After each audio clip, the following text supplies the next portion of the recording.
Hey everyone, Alan here. I just want to take a few moments and talk about Jane, our show sponsor today. Jane is the practice management software with a human touch. We absolutely love Jane here at ICE. We use Jane in a lot of our clinics. We fully support Jane. If ICE is PT 2.0, then Jane is definitely EMR 2.0, but it goes so much deeper than that. You can handle all of your billing, whether you're out of network or in network, taking insurance through Jane with electronic reconciliation and electronic claims. You can handle all of your patient payments inside of Jane. You can take credit cards, check, or cash payments and reconcile the patient's bill on top of really easy down-to-earth charting that happens all inside of Jane, on top of handling your scheduling both within Jane and through your website that links with Jane. So give Jane a try. Go to jane.app/physicaltherapy and use the ICE promo code, which is ICEPT1MO. That's ICEPT 1 month for 1 month free grace period. Enjoy today's show. We are live now on YouTube and Instagram. Sorry about that, guys. So let me introduce myself on YouTube here. My name is Ellison Melrose. I am one of the teaching assistants for clinical management of the fitness athlete, pregnancy and postpartum. And I wanted to come to you guys today to kind of go over some of the pelvic floor that maybe we didn't learn in PT school and or just forgot about, and talk about how we can incorporate it into our daily practice as outpatient orthopedic PTs. So before we get into that, what I wanted to go over were some housekeeping for the clinical management of fitness athlete pregnancy and postpartum course. So we are starting a live course today, an online course today. And our next online course will be available February 28th. So we hope to see you guys there for our 8-week online course. And we also have our live course starting up next month. So we're super excited. We will be kind of diving a little bit deeper into the internal assessment portion there and barbell skills as well for the pregnant or postpartum athletes. So we're super excited to bring that on the road. Our first course for that is actually sold out in Hendersonville. And our next course after that is going to be available in Greenville, and that's March 22nd and 23rd, so the weekend of the 22nd and 23rd. So if you guys are interested in taking that course, hop online to ptonice.com and check it out, and we hope to see you on the road there. So as we kind of get started with this morning's topic, first thing I wanted to do is kind of talk about the pelvic floor, the muscles of the pelvic floor and its function. So kind of do a little bit of review of anatomy, and then we're going to dive into how we can kind of relate that to our current, how we are currently talking about the core, and talk about some things that arise when there is dysfunction in the pelvic floor. And then how, as an outpatient PT, you guys can kind of talk about the pelvic floor and normalize that conversation, because it is more common than we think or even know, I think. So the first thing, the pelvic floor is a group of muscles, obviously, and there are 9 muscles that make up this group of the pelvic floor that can be divided into 2 layers. So we have our superficial muscles and our deep muscles, and those muscles combined provide 5 functions. So our superficial muscles primarily are responsible for sexual function. So what they do is they provide clitoral stimulation, vaginal lubrication in females, erectile function and ejaculation in males, and orgasm in both. So they're actually responsible for all of those functions in sexual health, which can be kind of the awkward conversation that we don't necessarily want to have with our patient with low back pain or something. So luckily there are 4 other functions that we can talk about with our pelvic with our patients to kind of discuss pelvic floor. So the next one is going to act as a pump for venous and lymphatic drainage. So from the lower extremity in the pelvis, it helps to pump that up to the heart for proper drainage. Next, it provides support for our internal organs. So this is again something that we kind of commonly think about in the female athlete with symptoms of prolapse, is that it's not necessarily doing its job enough. And then we can see this on the other end of the spectrum with maybe pelvic floor muscles that are a little bit working too hard, and we can see some other dysfunction with that as well. So we'll kind of go over that in a little bit. But the last two functions of the pelvic floor are sphincteric. So they act as a sphincter to promote continence for both the urethra and the anus. So it provides anal continence and urethral continence. Sorry, my cat is just loving the light this morning, so ignore her. So the last role that the pelvic floor has is stability. So it doesn't act as a primary mover for any of our limbs.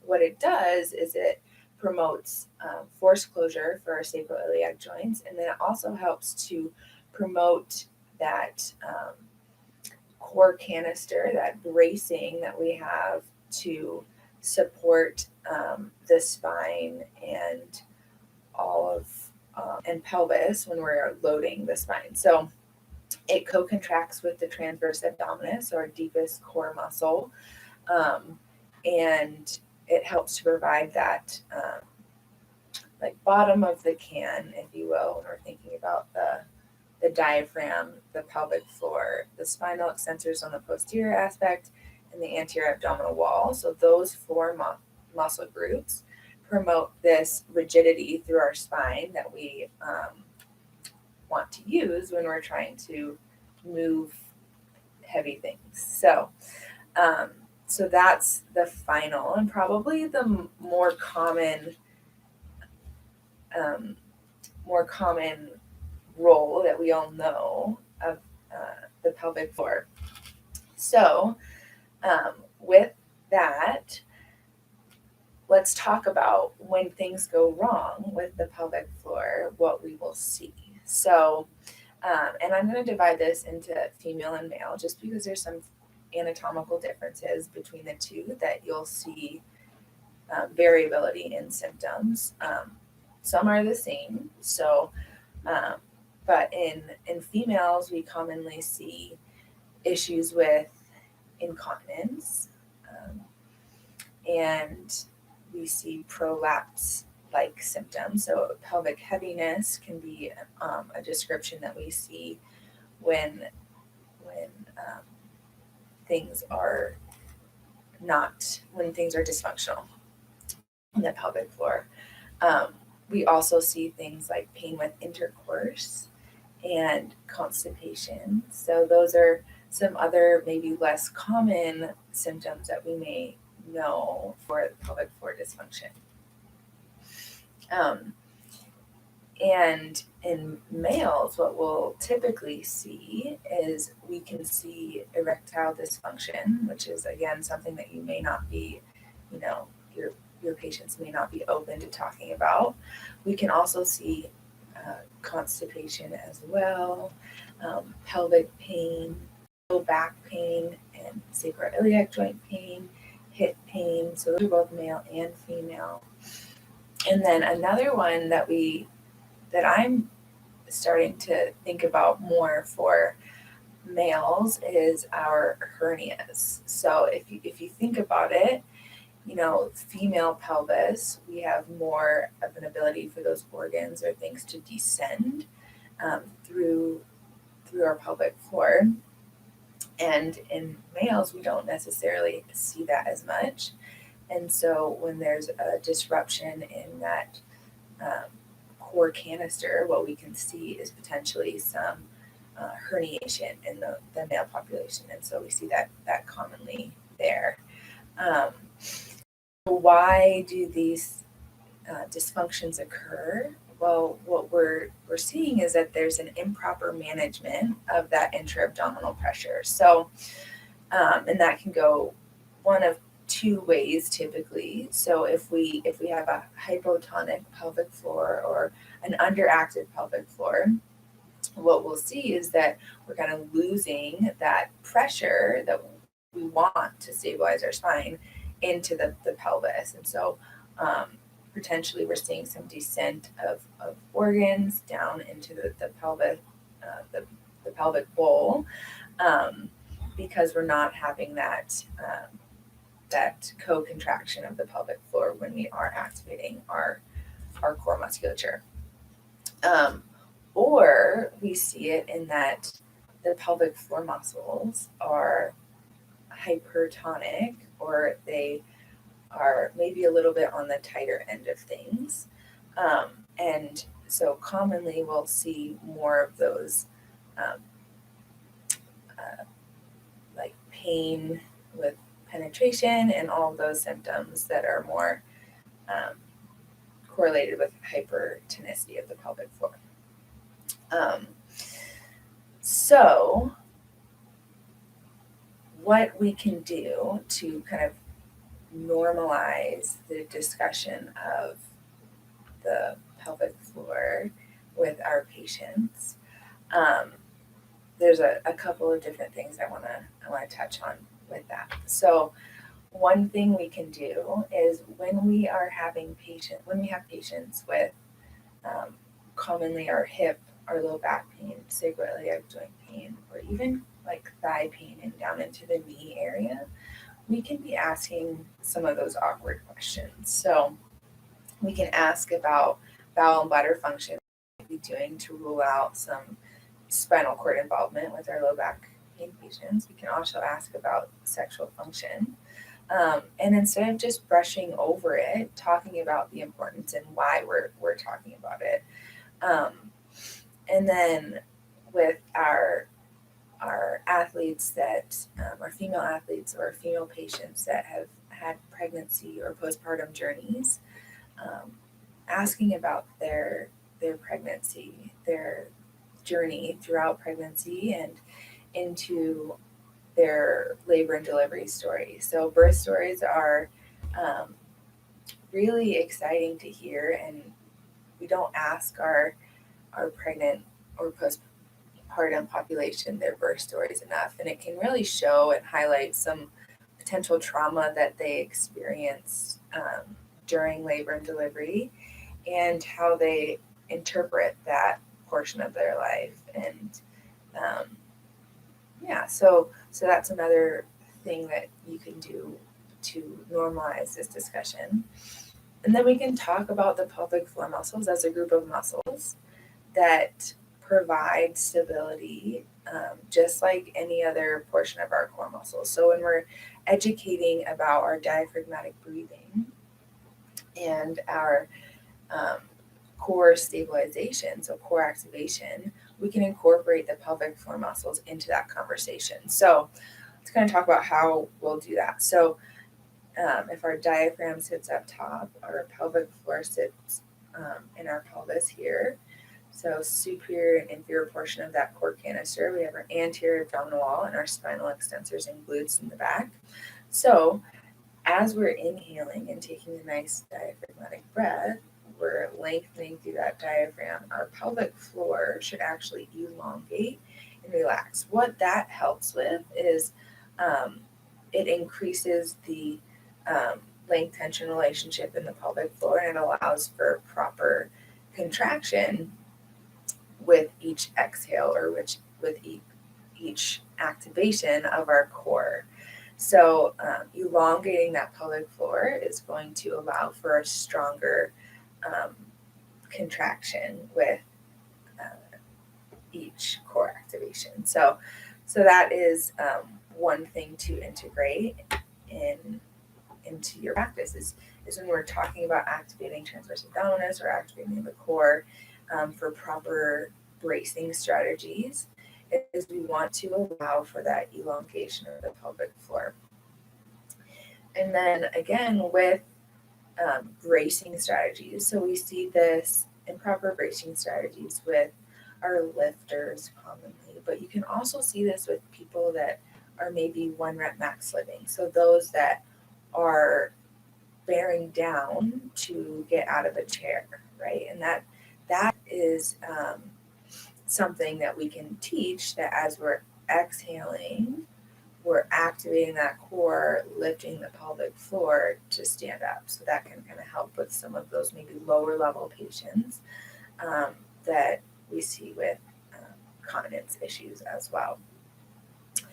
And then with that, we can also teach strategies on how to relax the pelvic floor as well. So kind of like what we were talking about with diaphragmatic breathing, as we're inhaling, that diaphragm lengthens, pelvic floor lengthens and relaxes.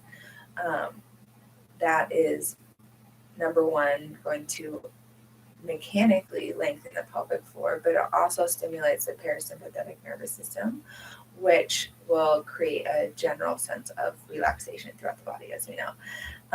And some good positions that we can do that is in a lengthened position of the pelvic floor. So commonly we see lengthening of the pelvic floor in child's pose, happy baby, and a deep squat position. So those are all some good positions to have your patients be working on some of their belly breathing, as well as just maybe in hook lying or seated that we normally do. So those are some good positions to work on that relaxation of the pelvic floor. So to kind of recap what we talked about today, we went over the different functions of the pelvic floor and maybe how to incorporate this into our discussion with what the core is for our traditional orthopedic patient.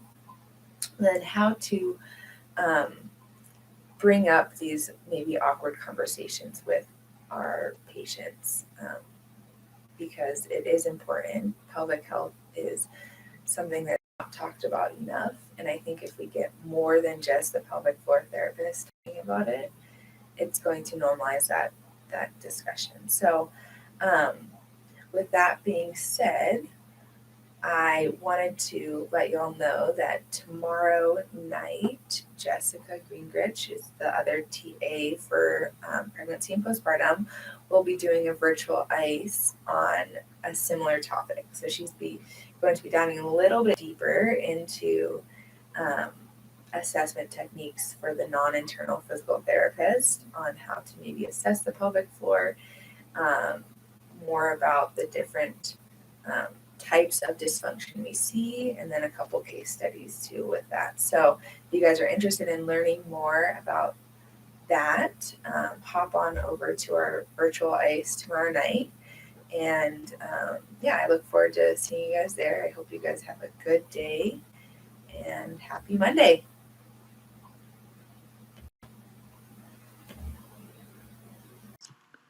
Hey, thanks for tuning in to the PT on Ice Daily Show. If you enjoyed this content, head on over to iTunes and leave us a review. And be sure to check us out on Facebook and Instagram at the Institute of Clinical Excellence. If you're interested in getting plugged into more ICE content on a weekly basis while earning CEUs from home, check out our virtual ICE online mentorship program at ptonice.com.